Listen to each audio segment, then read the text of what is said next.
Desculpem que eu os tirei lá onde estavam, já estavam sentados.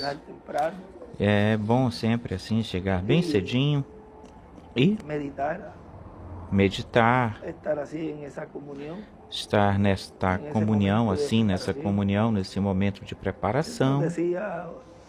Ele nos dizia, nos falava, quando chegávamos, às vezes chegávamos às 6,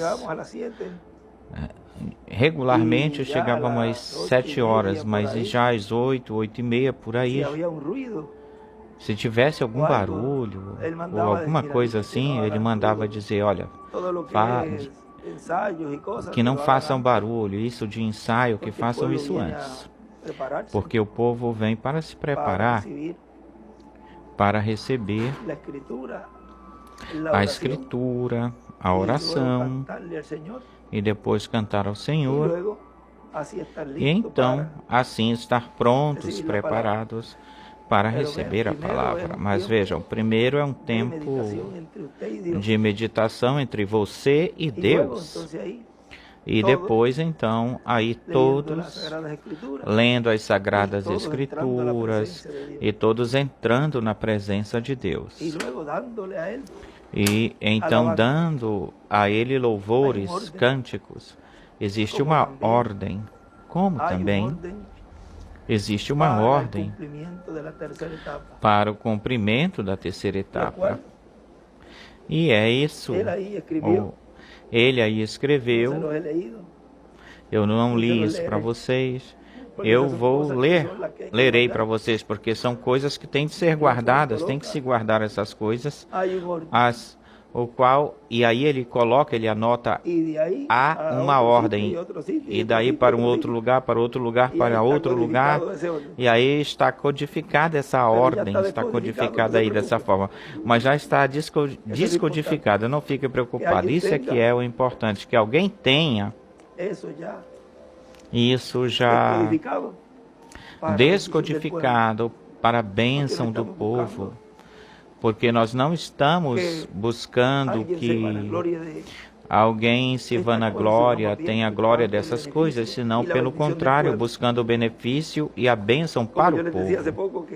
Como eu falava para vocês faz pouco tempo atrás, olha, vejam como Deus é zeloso com a sua glória, que Ele esconde o seu instrumento dentro do quartinho. Porque a glória é de Deus. E sempre será de Deus a glória. Mas Ele usa um instrumento, um ser humano, como Ele fez o tempo todo. Por isso, isso não nos pode surpreender que no fim do caminho de nossa jornada, de nossa peregrinação, pois estamos representando a todos aqueles que vieram por esta terra ou nesta terra, e não é de se estranhar que os últimos escolhidos, os últimos filhos de Deus, tenham a direção do Espírito Santo da coluna de fogo através de um instrumento. Isso não pode nos estranhar, ser estranho para nós, porque foi assim desde o princípio, e Ele vai terminar de igual forma, igual. Por isso que estamos agradecidos a Ele, porque nos abriu os olhos espirituais para, no tempo onde Ele coloca aí que iria haver fome, não de pão, senão alimento espiritual, é onde se tinha armazenado alimento em abundância, abundante alimento, e que agora o Espírito Santo esteve abrindo esses graneiros, esses celeiros com a chave que é a revelação, e esteve nos dando desse alimento. E a terceira etapa começa-se com palavra. Se começa a terceira etapa com palavra, porque a terceira etapa é igual, ele anotou isso em muitos palavras, a palavra. E como é a palavra? Pois, para dar essa palavra tem que se ter uma chave. E a chave é a chave de Davi. E a chave de Davi é a que abre esse reino, esses mistérios que existem aí, selados, trancados na dispensação do reino. Porque o estabelecimento do reino é sob a dispensação do reino. O estabelecimento do Messias, do trono de Davi, é sob a dispensação do reino.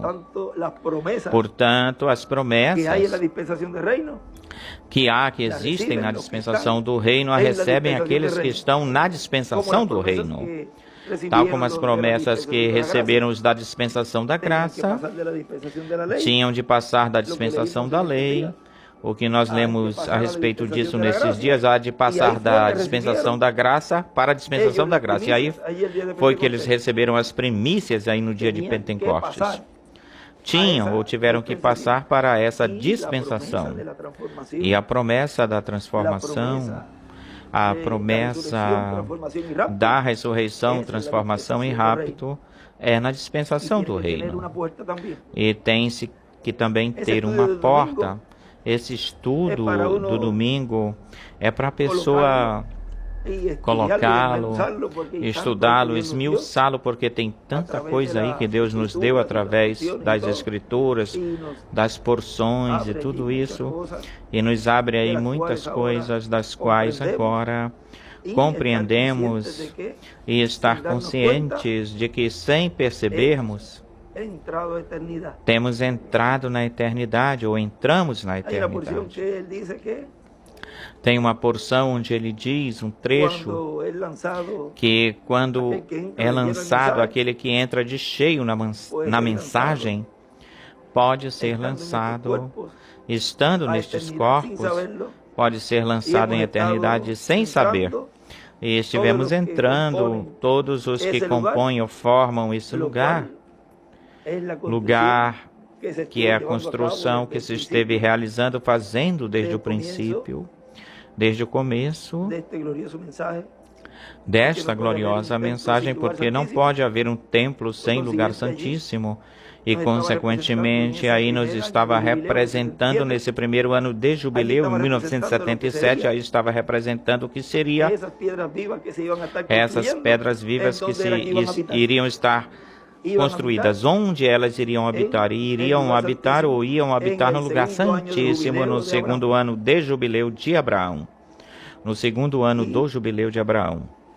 E tudo o que o irmão William nos falou, e tudo o que foi mostrado nesses anos ou durante esses anos, vejam, nesse tempo ele falava que não se sabia. Ele mesmo disse que tinha outro anjo, havia outro anjo, porque pensava-se que tudo terminava no irmão Branham. Ele não sabia que tinha outro anjo. E depois ele percebeu que tinha uma obra a ser feita. Depois, mais lá na frente, ele se identificou. E quem era ele? Ou quem ele era? E depois, olhem, aconteceu algo semelhante quando ele se vai. Pensávamos que até aí, tudo chegaria até aí, ou chegava até aí. Pensávamos que não existia mais nada, e se tinha que esperar. Mas era o maior, o mais grandioso que Deus iria abrir para o povo, que era o cumprimento desse mistério, que seria aberto na meia hora de silêncio. E a meia hora de silêncio abriu-se quando ele saiu do trono de intercessão. Portanto, por 2022, no princípio, no início, já entrando mais adentro, em março, as professoras, com as professoras, o 28 também de fevereiro, essa conversa com as professoras, aí já bem adentrado, né? Por isso, por esses dias de Semana Santa, por aí Deus já continuou abrindo tudo. E aí aconteceu conosco como a criança no espelho. Mas mamãe, se sou eu. Porque Nós víamos no irmão William, até eu mesmo via no irmão William. Eu focava nele, mas quando Deus foi me abrindo o entendimento, as escrituras, e foi me mostrando tudo, então aí ele dizia, com razão, ele me falava essas coisas no hospital. Com razão ele me falou tudo aquilo que ele me falou, porque sempre a pessoa focalizava as coisas nele, focava nele. E quando dizia que tem que ser, ele falava que tinha que ser um véu de carne, que tinha que estar vivendo no meio do povo, no qual se cumpre Apocalipse 11. Olha, mas que coisa! Como vai ser isso? Tu saberás fazer isso, Senhor, mas é que ele está indo embora ou vai embora. Ele estava falando para mim, comigo. Mas nesse momento eu ainda não tinha. Eu tinha isso velado. E tinha que tê-lo velado, tinha que ter isso velado, porque todavia eu estava nesse processo, ou se estava nesse processo da tomada do livro. Abri-lo e trazê-lo, entregá-lo e comê-lo. Ou seja, é um processo no qual, quando se come, então é que se vai abrindo o quadro, porque Deus não revela tudo de uma tacada só, de uma só vez. Ele vai abrindo de acordo como vai cumprindo as coisas, vai abrindo o entendimento, vai fazendo isso consciente, aquilo que está no subconsciente vai tornando consciente. Então vem a isso que é colocado no consciente ser falado, e vai produzindo isso que é falado. E à medida que vai trazendo mais luz, vê, tudo é um mecanismo, tem uma mecânica nisso. Até que de momento o dia é perfeito, é claro. E o quadro se abre ou fica aberto. E a pessoa já vê tudo. Como esses quadros que são, como que tu não vês nada neles e tudo parece igual ou parecido, e a pessoa diz que tem que colocar assim com os dedos na frente, e quando veja aí esse sulcozinho, esse buraquinho aí no meio, do tamanho de um feijão, aí tu tira os dedos, aí que tu podes ver o que está aí dentro. A imagem, né? Isso seria assim esse mistério do sétimo selo. A pessoa ficar olhando fixamente no alvo, olhando a meta para a meta. E então, aí vai se ver todo o quadro. Então vocês serão vistos aí, você vai ser visto aí. Lembre-se que João disse que viu seu nome escrito aí, você vai ser visto aí. Diz que João viu seu nome, diz ele. Isso representa muitas coisas, porque ele ouviu escrito aí, ouviu isso escrito aí. Quando você consiga ver isso, ou consegue ver isso, você já está assegurado de que, ou já está seguro, certo de que está dentro do lugar santíssimo. Como é que você sabe disso? Porque agora mesmo você está aqui. Tão simples assim, diria o irmão William. Porque você está aqui, você se viu, você é um eleito, um escolhido, tal como todos aqueles que estarão vendo essa conversa. Porque o que é a evidência para cada escolhido de Deus, a evidência que ele ouve a voz de Deus, escuta a voz de Deus, e que a recebe e a crê. Primeiro, a crer. Que não entende algumas coisas, como nós falamos, isso, mas lá na frente, lá adiante, ou vão entender. E também nos fala que se não entendemos nesses corpos, o entendemos no outro. Assim que não tem problema. Deus tem isso, Deus já tem isso resolvido. Que não entenda alguma coisazinha aqui, não fique preocupado. Então, que no outro nós vamos entender. É bem pior que não entenda e que não queira entender nada, nem crer em coisa alguma, e depois nem no outro, porque senão não espere ter o novo corpo para então crer na porta. Porque primeiro tem que crer na porta. Se não crer na porta, como é que vai crer nas promessas? Porque sempre aconteceu assim. Em todos os tempos sempre foi assim. Olha, eu iria falar de algo de hoje, daquilo que é este ano. Me falaram que como o primeiro dia do ano judaico cai em Shabat, ou caiu em Shabat, e nesse dia é onde se toca o shofar, nesse dia. Este ano toca-se no dia 2, domingo, ou seja, no segundo domingo, é tocado a shofar no segundo dia, porque, ou seja, que é hoje, sexta-feira, sábado, domingo, segundo dia.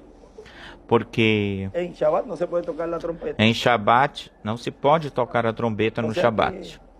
Ou seja, que caiu na sexta-feira. Este ano novo caiu na sexta-feira pela tarde. É na tarde porque se começa pela tarde, mas como caiu no Shabat, não se pôde tocar a trombeta. E este ano, então a tocam no dia de hoje, domingo. Mas olhem que coisa tão formosa, tão bonita. Porque o shofar só se toca em Rosh Hashanah e Yom Kippur. E é o som de trombeta e Yom Teruah, dia de trombeta. E hoje, leem Neemias 4:20, versículo 20. E olhem, Neemias, eu vim a ler só isso aqui para vocês, mas olhem, Neemias 4:20 diz: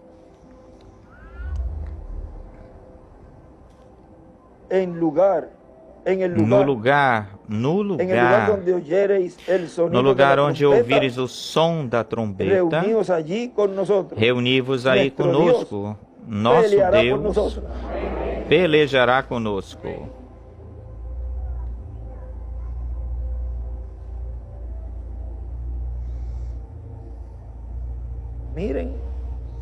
Olhem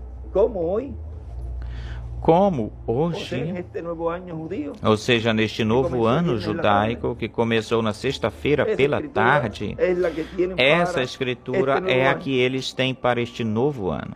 E isso foi o que José fazia, o acontecia com José, reunir. José fazia reunir ao som de trombeta. E esse é o que também une as duas varas. Esse é quem também une as duas varas com o som de trombeta. Lembre-se que duas trombetas, existem duas trombetas de prata. Agora, tudo isso é o que se está realizando de uma forma simples, singela, porque as duas varas estarão unidas na mão do profeta, diz Ezequiel. E tudo isso estaria se realizando no ano 50 de jubileu, no segundo ano 50 de jubileu que Abraão teve. Olhem, tantas coisas que Deus está fazendo no nosso meio, que nesta meia hora de silêncio, na qual está se dando a conhecer e revelando o mistério do sétimo selo, é o tempo onde o mundo está em escuridão e onde o mundo não sabe que existe um exército de filhos e filhas de Deus se preparando para ir embora daqui, ir-se daqui. E durante esta meia hora de silêncio, muitas coisas estão acontecendo, estão se fazendo, e você, como indivíduo, está aí na sua alma, aí no seu coração, sendo preparado para receber a plenitude. Porque já temos as primícias, já temos esse corpo teofânico aí, que é a representação. Se você não tiver representação, pois desse atributo, desse grande atributo, porque somos atributos de Deus, pois não pode estar dentro dessa meia hora de silêncio. Está em escândalo lá fora. Se é silêncio e quietude, enquanto se está se preparando, não tem escândalo, não existe escândalo no seu coração, não tem tropeço, não tem nada, coisa alguma, que possa desviar você, desviar a sua atenção daquilo que se está falando desde o trono de Deus. O trono é um trono de juízo. Mas existem bênçãos, tem bênçãos. A presença de um profeta na terra é de juízo, mas também traz bênçãos. E como ele vem pela sua igreja, porque ela está no ponto de ser raptada, mas também está no ponto de receber os juízos divinos. E já brevemente esse homem de pecado, do pecado, o Papa, o diabo, estará encarnado aí em toda a sua plenitude, e breve estará fazendo toda coisa diabólica contra os seres humanos, e já tudo isso vai crescendo cada vez mais, e pelo outro lado Deus está obrando, trabalhando no meio da sua igreja, e também para lhes dar a plenitude do seu Espírito, dar-lhes esse corpo eterno e glorificado, para tirá-los desta terra, que o irmão Branham diz que Deus castigará esse mundo maldito, diz, porque ele merece isso, ele o merece, mas não nós. Nós seremos tirados daqui para a ceia das bodas do Cordeiro. A promessa é que a igreja não passará pela tribulação. É por isso que ele diz, se eu não tivesse voltado, regressado, vocês teriam de passar pela grande tribulação. Aí ele nos está falando tantas coisas nessa oração, e depois vocês vão saber aí que com isso, e o outro do hospital, vocês vão entender muitas coisas e vão dizer, com razão. Como Miguel diz, mas por que ele não tivesse colocado aí de uma vez o nome, nós não precisaríamos de tanta coisa. Porque é por revelação. E qualquer um diria, não, é que eu não vejo. É porque tem muitos que se veem. Podem ver, porque os entendidos entenderão. De um grupo de milhares de pessoas, pois passando por esse planeta Terra, é uma porção pequena comparado com os milhares de crentes das eras, e neste tempo contando os do cristianismo. É um pequeno grupo, é um grupo pequeno. Por isso que tem-se que ter cuidado quando diz não, que o grupinho pequeno, tem que ter cuidado onde é que você se coloca ou posiciona, porque o grupo pequeno era Judas. Entre 12 existia uma pequena porção.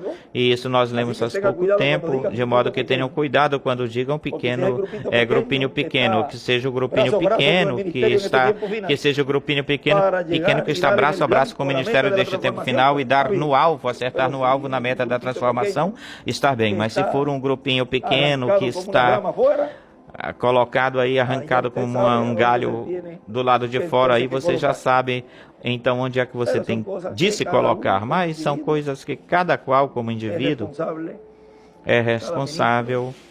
Cada ministro e cada irmão, como indivíduo, é responsável pela sua bênção. E brevemente a ressurreição acontecerá, a qual, vejam, tem uma irmã que me falou nesta manhã, uma irmã, que na congregação, as damas foram as primeiras que viram o ministério. Ela me falou, me deu um testemunho disso, de que quando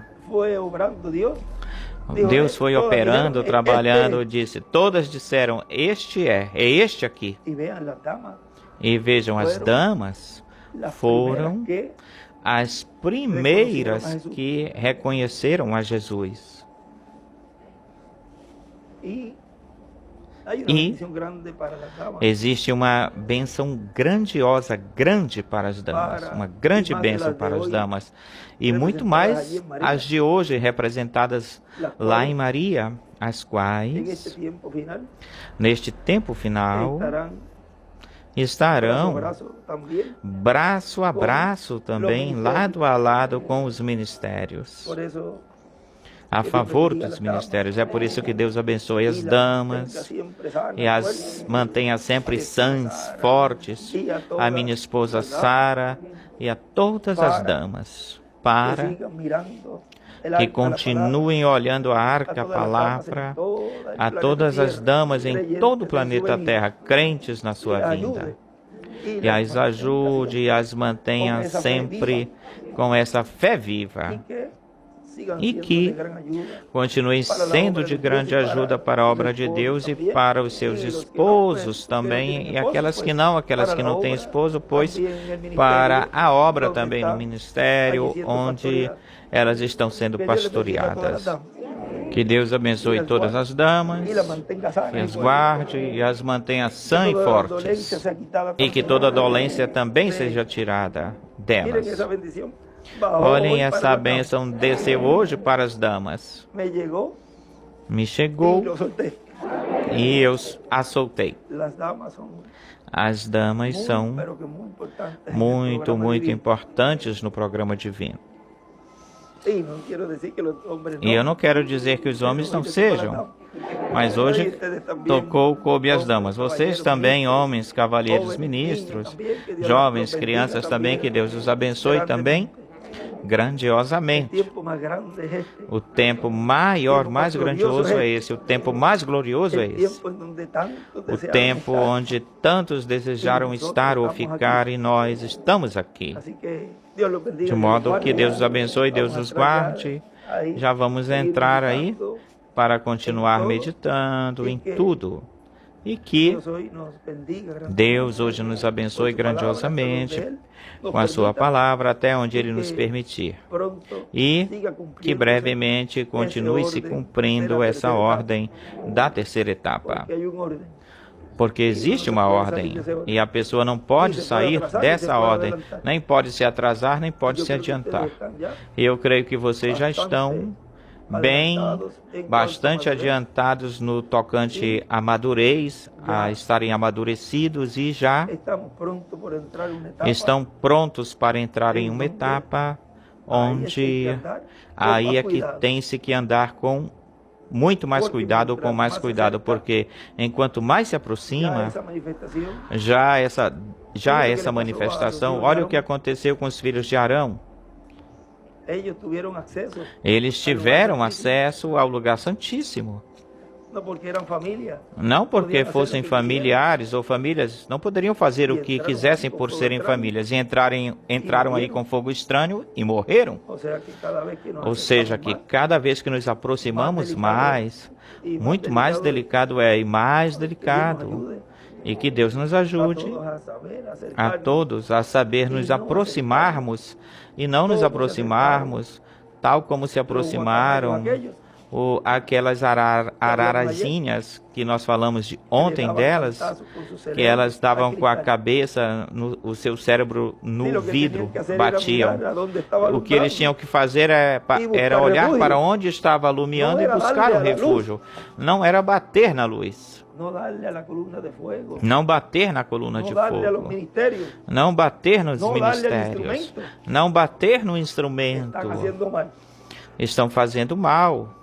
Não estão fazendo mal. Ao contrário, é buscar onde essa luz está alumiando, procurar esse lugar, e onde está alumiando é no meio dos dois querubins. No propiciatório. Aí é onde diz Malaquias, debaixo de suas asas. O Salmo diz, debaixo das tuas asas estarás seguros. O Salmo 91. E debaixo de suas asas estarás seguro. Vê? Debaixo das asas, debaixo dos ministérios de Moisés e de Elias. E Malaquias 4 diz que em suas asas trará salvação, saúde. Saúde. Saúde é a saúde total. E antes disso, pois também, crendo nessa palavra falada, de que você fale a palavra de qualquer dolência e ação. Isso é poder de Deus e é curado. Isso é poder de Deus nos seus filhos. Não fique temeroso em tirar a espada e usá-la. Tire-a e use-a. Não é para ter aí de enfeite que ela se veja bonita enfeitando. Abra caminho com ela. E Deus vai recompensar isso que você fale e crê, mas tem que usá-la para a sua guarda. Tire-a, mantenha ela aí com essa mão poderosa da fé. Que Deus os abençoe e Deus os guarde. A todos. Deus os abençoe. Amém. Eu amo vocês de coração. Amém.